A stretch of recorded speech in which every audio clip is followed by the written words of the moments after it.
Well, normally one starts by saying hello. It's good to see you all again. Of course, I can't see all of you, and I'm not sure what you think of what you can see of me. Um, I am not a cat, so that's something. I'm afraid I'm probably sort of a disembodied head. I was going to show Holly from Red Dwarf, but it's copyrighted. And uh, anyway, many of you may not be fans of the show, and possibly rightly not.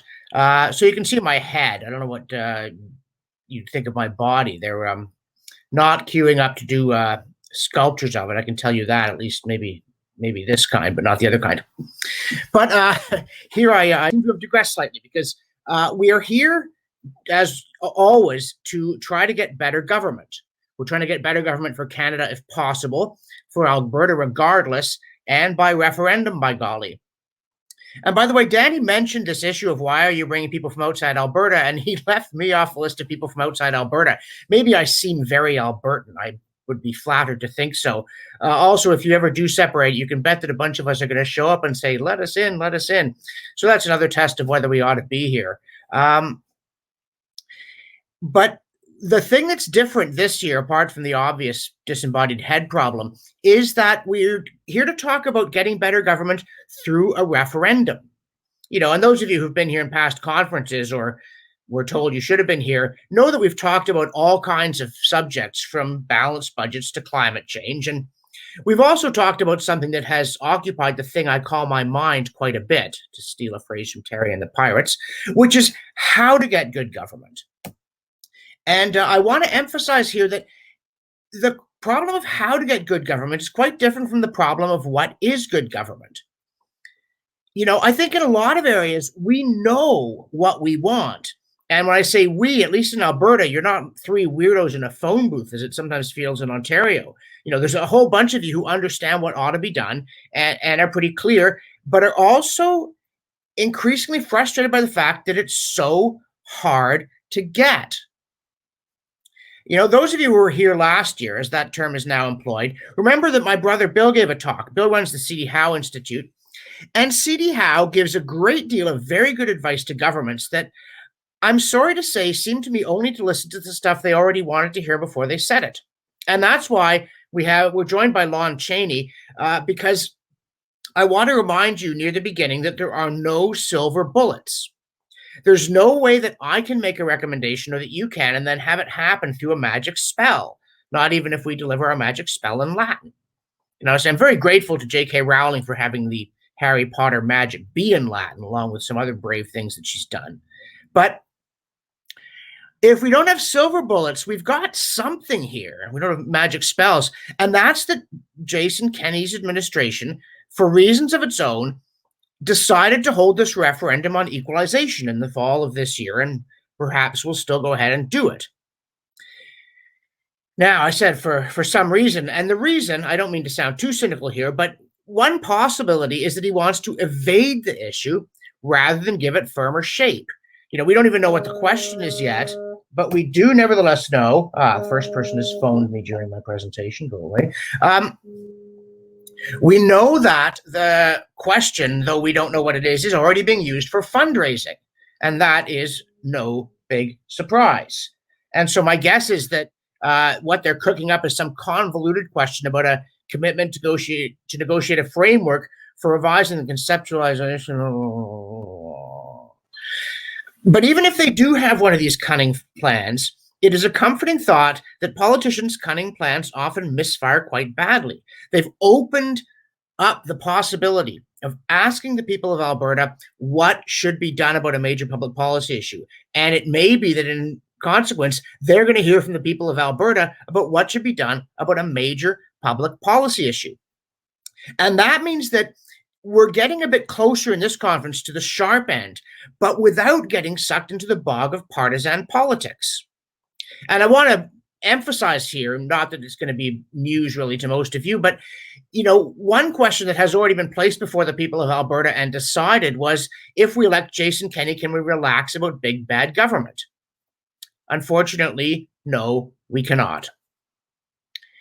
And this is my cue to complain here about a story that was in the National Post late this January, saying the federal Conservatives say they raised more than $7.6 million in the final 3 months of 2020. The Conservatives said the first 6 months under their new leader, Erin O'Toole, netted $13.3 million for party coffers. In a statement, O'Toole said the tally is proof his focus on the economy is resonating. And it said there were days when he was doing as many as 3 virtual fundraisers, and everybody who attended was asked to contribute $1,625 just to show up. And good luck with those contributions. At this conference, we're going to be asking very practical questions like, why didn't you give us 1 cent for every dollar you gave the Tories? I mean, seriously, if people did that, if they figured we were 1/100th as useful as the federal Conservative Party, which I believe is an underestimate, we'd have raised $76,000 in the final 3 months of 2020, and we'd have put it to good use. And incidentally, my National Post colleague, Chris Selly, just this week mentioned that Ontario's Conservative Premier Doug Ford just shattered his promise to get rid of the per vote subsidy to provincial political parties. Instead, he raised it. Right? We thought, we'll let Doug Ford, that'll solve our problems. In 2018, Doug Ford said, I do not believe the government should be taking money from hardworking taxpayers and giving it to political parties. And you know what their excuse was for changing their mind and taking even more?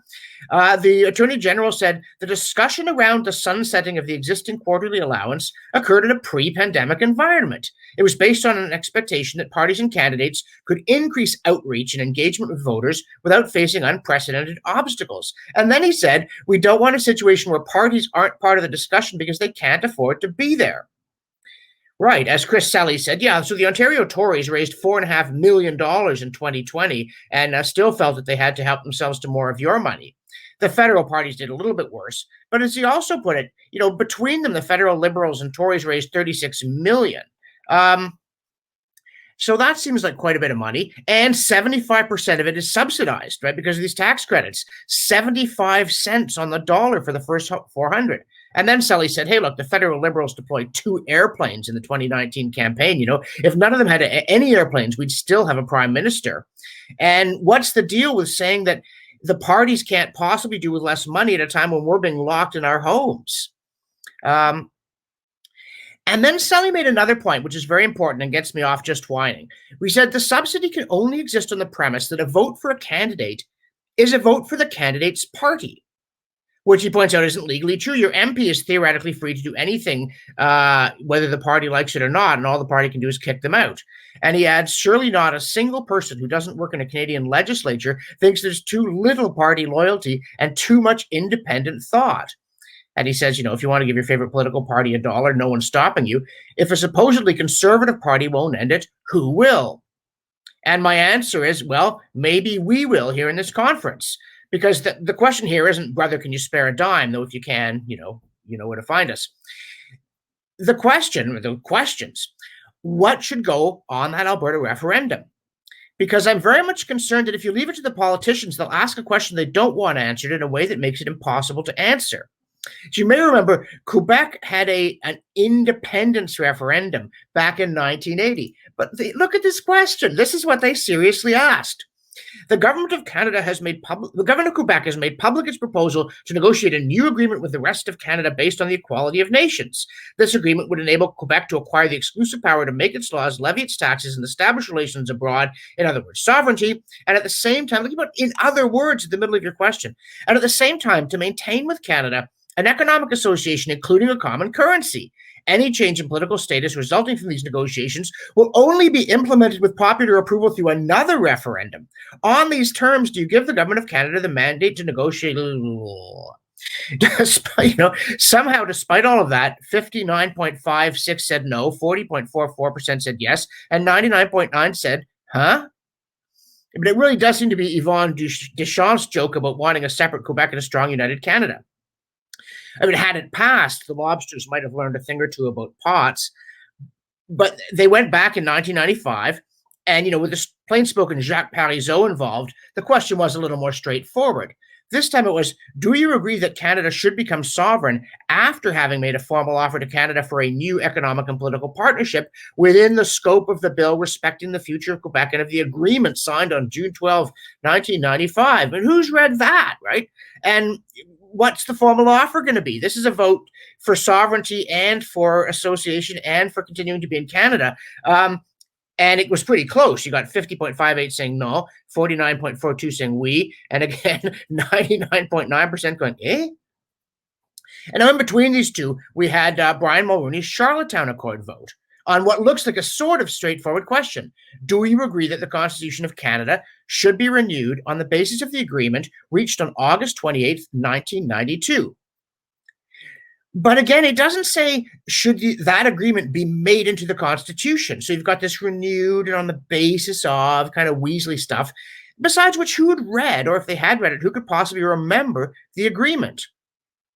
And the result of this vote was actually quite impressive and somewhat inspiring to us because Mulroney and the political class managed to unite the nation against themselves. Quebec said no. Alberta said no. The West said no. First Nations said no. And the North said no, except for the Northwest Territories. The only thing that said yes was English Laurentia. And so this is not really the kind of question we want, even if it's the kind of result we want. What we want and what we want to put on the Alberta ballot in the fall is clear questions. Questions that tell politicians what to do. And again, there's no silver bullet. They might not do it. You know, you could read George Bush's lips saying no new taxes, and you could bet a substantial sum of money that you'd get new taxes. But we're not going to despair. We're going to try and take Jason Kenney's ballot paper away from him, write some really good questions on it, and then hand them to Albertans. And based on the result, we're going to try and hold him to them. You know, and again, there's no magic spell here. Paul Hinman is going to suggest some things that, if we'd already done them, would certainly help. But we can't do them before we do them. And it's not hugely probable that the legislature will suddenly grow an impressive straight spine and enact it despite the premier's wishes. It could happen, but it probably won't. So we are looking here for some very real, practical questions. And I want to come back a bit to something Danny said about this idea, oh, I'm just done with politics. I'm leaving. You know, I'm going to secede physically and find some place where there are no idiots, or I'm going to secede mentally and pretend the problem has gone away, which, and I'm going to say this just, once, so I have to say it, that I consider retreating into conspiracy theories a form of mental abdication. This is a real world problem, and we are looking for real world solutions. And Danny brought up that point about people going to the Caymans and saying, well, they've got no oil or resources, unlike Canada. And people might say, yeah, but Canada's run by idiots. I want to remind you that there is no place on earth that doesn't have idiots. There's no fleeing from the problem. Bad as things are in Alberta, they're probably better than in most places. You want to try Ontario's problems? Maybe we could switch. And I also want to say that one of the things that people will often accuse me of, with a little pat on the head, is they say you're too ideological. Your solutions are good in theory. I actually agree with you in principle, but in the real world, you have to be practical. And then you do something like elect Doug Ford or Jason Kenney, and you discover that the problem with practical people is their plans don't work. So we're here to work from first principles so that we get practical ideas that actually are practical. And obviously, we're going to be talking about some stuff that we've talked about before in these conferences. And I'm not apologizing for that. These things mattered last time we talked about them, and they still matter. So we're going to talk about them again. Things like balancing the budget, things like dealing with equalization, obviously. Things like getting rid of wacky Green New Deals that will leave us all freezing in the dark and be so miserable that we'll think we moved to Texas. But while all of us are going to, and this, all the speakers, and that includes the ones that are far too famous for us to push around, which is, of course, most of them, and we're thrilled that they're here and very grateful. But the format here is that they're all going to present a question that they think should be on the ballot and tell us why that question should be on the ballot. And again, as Danny said, we can't make people put it on the ballot, but you certainly can't insist that your question is going to go on the ballot until you know what your question is. So I think it's a very major step forward for us to say, here's what should be asked in the fall. And then we can go out and say, well, why don't you want that question to be asked? Why are you afraid of that question? Why are you afraid of the answer? What harm can it do to put it to the citizens? And it could do a lot of good. And as is always the case with our EEA conferences, we're not a cult here. The idea is not that you should worship me. And again, if you decide that you should, we'll make a deal of some sort. But the rest of you are not obliged to agree with what we think the questions ought to be. And that's why one of the features of this conference is that we're going to live up to our principles. We're going to put the questions to you via the Slido app before going any further. We're not just talking about people power as a pretty idea, as some politicians have been known to do. The point here is actually to implement people power starting small, starting in the conference and then moving to the provincial scale and onward and upward. And of course, that means, if we have a vote here in the conference and these questions get thumbs up and these ones get thumbs down and you don't like it, you can ignore it. You can mentally secede from that. Or you can go and tell your family and friends that these are a bunch of ridiculous questions and they'll look at you and say, what are you talking about? But if you like the result, or most of it anyway, you can go home and rail at family and friends about what we should be asking. And in that case, they're going to say, what a splendid set of suggestions. I would very much like to vote on those. And that will be a huge step forward in building the momentum to make sure that the ballot in the fall in Alberta is a useful exercise in getting better policy instead of a worse than useless exercise in getting politicians off the hook. And I don't think when we come up with our questions that politicians are going to have the reaction, what a splendid set of suggestions. I would very much like to vote on those. I'm sure some of them will in their hearts, but then they'll see the party whip giving them that look and they'll think to themselves, I'm in a cleft stick here. But they'll also have a good argument saying, well, you know what we're talking about here isn't, just having chaos. We're not just talking about some random rebellion. We're talking about asking Albertans what they want us to do. And if the questions get voted yes, and we then do it, that will actually make us more popular, Mr. Premier. So it's a good idea. And that, it seems to me, is actually a very practical exercise in very sound principles. And again, if you come up with these questions and you say we should put these on the ballot, and some politician says, oh, that's a stupid question, it would be ridiculous to vote in favor of that, then we can say, well, don't worry, right? We keep hearing from you about the wisdom of the voters. You think the voters are the finest, smartest, most sensible and wonderful people who have ever walked the earth. At least you thought that during the last election, and you'll think it during the next one.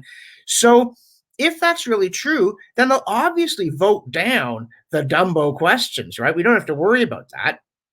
Or, and I'm serious about this, if you go to some politician and say, here are our questions, and they say, that's absolute insanity, what circus did you escape from? You could say, okay, what meaningful, sensible, binding question do you want to see on the ballot? And don't say none.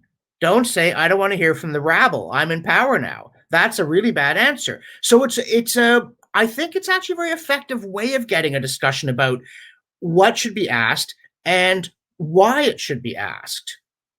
Now, I talked about a binding question. And when I say binding, I don't mean it's going to become law because of the vote. It's not that kind of a referendum. We don't really have that kind of a political system. By and large, it's legislatures that create law. It is not popular votes. But if you have a popular vote on a clear enough question, and the outcome is clear enough, then there's not surely much doubt about what the legislature ought to do. Now, I concede that there are potential pitfalls here. There are potential pitfalls in all human affairs, and certainly public policy has more than its share of them. It's not inconceivable that you could get contradictory questions on a referendum ballot and they could both pass. This is one of the reasons that legislatures have to have the final say. The ministry has to present a program to the elected members of the provincial parliament or legislative assembly that actually hangs together. And if we really did vote and say, would you like to raise spending? Yes. Would you like to lower spending? Yes. Then the legislature and the premier would be within their rights to say, well, we're only going to do one of those things. And probably the one we were already going to do anyway, as raise spending. But speaking of the premier, I note that Premier Kenney has been losing a bit of his luster lately, poor chap. Sorry. Well, he won't like, I imagine, the idea of expanding that ballot question into a whole bunch of questions that he didn't choose. It won't be instinctively appealing to him. He has a bit of a habit of controlling the agenda and kind of oozing between the prickly bits of public policy. But I actually think that this is an opportunity for him to recover his balance and get back to where he wants to be and back to being the person that I think he believes that he is and set out to be when he ran for premier. If he gets behind this idea, if he says, yes, not just one question, but a series of questions, and yes, clear questions with clear policy implications, and yes, I'll do them, provided there isn't some reason they're impossible, I think that people will be very much impressed by him.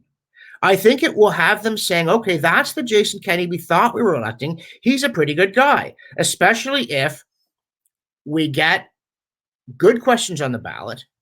If we get those questions passed by good, solid margins, and then he does them. Now, I realize that there's many a slip twixt the cup and the lip. There's a lot of ways my plan could fail. But as has long been said in the world of chess, and I'm sure, therefore, that it's famous with you guys as well, a bad plan is better than no plan, because with bad plans, you can get lucky. And there's also a line from the movie Kubo and the Two Strings when somebody is given a suggestion and says, that's a bad idea, but it's the best bad idea we have. And then off they went, and sure enough, it worked. So I think that there is enormous practical value in creating a plan to take that fall referendum and fill it up with meaningful questions. And there's another thing here, by the way. Some of you may know that in the United States, they have a habit of asking referendum questions on ballots all the time. It's at the state level. It's not really a national thing, but at the state level, it happens all the time. And some states do more of it than others.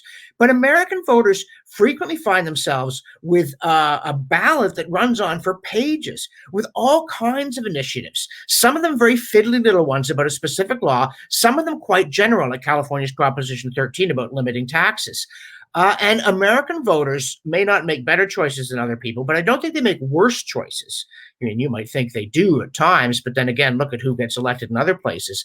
But there is no reason why there can only be one question on a referendum. There is no reason why there can only be 2 or 4. There is no reason there can't be 24 if you happen to think of 24 good questions. Government is complicated. Government is important.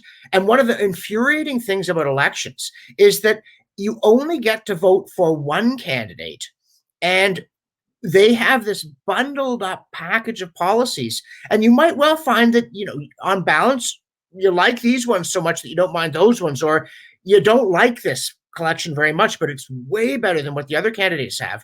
It's really, really hard to disentangle issues. When you go into a store, if you go to the grocery store, they don't put out a cart full of groceries and say, well, you can have this cart full of groceries or that cart full of groceries, but no substitutions are allowed.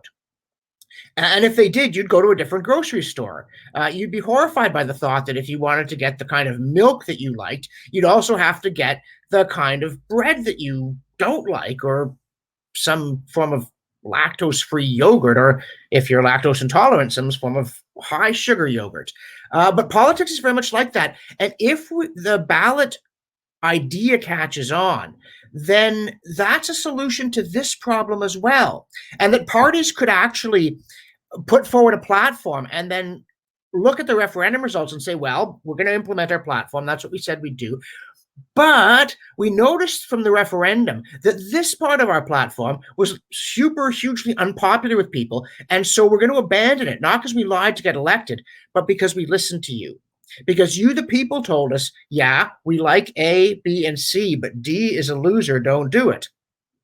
And again, from the point of view of the politicians, although this menaces their control of the process and that will make them uneasy, the thought that we might find ourselves in office with a very clear sense of the popular will and a legitimate reason to jettison the unpopular policies and not look dishonest or foolish or weak in doing it, that would be a good thing for them. So I think that what we're here to do, although I imagine that it will get pushback from much of the political class initially, offers them a positive road forward as well. Now, speaking of positive roads forward, it may surprise some of you who've heard me speak before, but I've overcome my usual shyness here enough to think of some questions. I don't get to dictate the questions, nor indeed do the speakers. And I think that some of the other speakers will be suggesting things similar or identical to what I've put up on this list. But there's no reason that we should not ask a bunch of them. There is no reason we have to ask just one or just three. We can have many questions if they're good questions. And again, if you look at my questions, they do have what I hope is an effective read my lips aspect to them. They are specific and they are clear. Should Alberta be obliged by law to balance its budget every year? It doesn't say unless you can think of some excuse not to, or it doesn't say unless you can think of some way to disguise borrowing as not borrowing. It just says should they or should they not. And again, if the politicians are going to lie and the voters are going to let them do it, nothing matters. But it's a good start, I think, to ask questions like that. Should Alberta create a provincial police force to assume the duties currently discharged by the RCMP? Yes or no? And if you get a 75% yes vote on that, how is the legislature not going to do it? It seems to me this is likely to be very effective if we can get it on the ballot. So, first things first, nests before eggs. Should Alberta's government negotiate an end to equalization or hold a referendum on independence? The idea there is that there's a hammer, that you go to the federal government and you say, the voters have told us that if you won't end equalization, then we're going to vote on whether to separate. And that gives you a very strong negotiating position. Now, people may say, look, you can't end equalization. It's in the Constitution. But the provision of the Constitution is actually very, very unclear. You could certainly reduce it to the level that it would not have any impact on life in Canada on a day-to-day basis. It would only kick in if some province actually became insolvent. As Ian Lee reminded us so usefully a couple of years ago, governments can't go bankrupt. Governments become insolvent. It's very much the same, but there are important legal differences. Another one, should Alberta demand that the federal carbon tax not apply to its residents? And if that were done, then the Alberta government could go to the federal government and say, you really need to change the legislation so that in some way, shape, or form, if it is imposed here, you do something that cancels out the effect of imposing it completely. And again, you might want to put in a hammer there. You might want to say, or would we separate over that? I think perhaps that's a little drastic. I think with equalization, it's less drastic. The idea of stopping the plundering of Alberta and cutting out this weaselly, Alberta doesn't pay money to the other provinces. No. We just take it from the taxpayers in Alberta and give it to the taxpayers of other provinces through their governments. We don't want to hear a bunch of that kind of slick talk here. We all know what we're saying, and we all know what we want you to do. So there are a few of my questions. And as you notice, the last one, very, very important. The last one is not mine, it's yours. What do you think the question should be? Because it's no good saying we think the people are very, very wise. Now, here's what you need to do because I'm really, really wise and you're just rhetorically wise. The point of the exercise here is to build momentum toward consulting the people in the fall by consulting the people in the spring. And by the people, we mean you, because as I believe George Bush Jr. once said, the world is run by the people who show up. So those are my questions, but I have one more, and I've phrased it for our modern inclusive era. The question is, do we self-identify as persons or rodents? Because I think that it is critical that we say to ourselves, we have the right to do this, we have the capacity to do this, and we're going to do it. We're going to pick our questions. We're going to debate our questions. We're going to vote on our questions. And then, as always, we're going to leave the conference, which many of us aren't even at. We're going to go home, and we are going to argue for this. We are going to push for this. We are going to convince people that this is a good idea, and we're going to lobby, and we're going to pressure the politicians, and we're going to get other people. We're going to build enough momentum that this theoretical idea for getting better government turns into something very, very practical and effective. So thank you very much. That is my take on why we are here and what we should be doing.